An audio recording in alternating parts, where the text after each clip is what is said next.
Section formula లేకుండా చూద్దాం. ఏబిని P point అనేది 3 పార్ట్స్ గాను 2 పార్ట్స్ గాను డివైడ్ చేస్తుంది.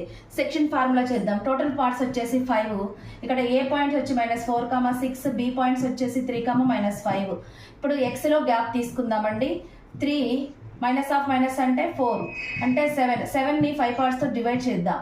తర్వాత 3:2 కదా, మనం ఫస్ట్దే తీసుకుందాం.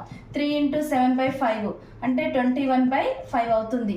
దీన్ని ఎక్స్కి యాడ్ చేయండి. ఎక్స్ పాయింట్ వచ్చేస్తుంది. -4 21/5 అంటే 1/5 ఎక్స్ పార్ట్ వచ్చింది. ఈసారి వై పార్ట్ని తీసుకుంటే వైలో గ్యాప్స్ -5, -6 -11/5 5తో డివిజన్ చేయాలి.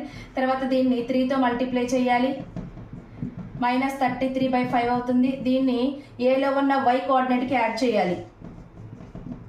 -3/5. ఇప్పుడు పీ పాయింట్స్ వచ్చేసి 1/5, -3/5 వితౌట్ సెక్షన్ ఫార్ములా.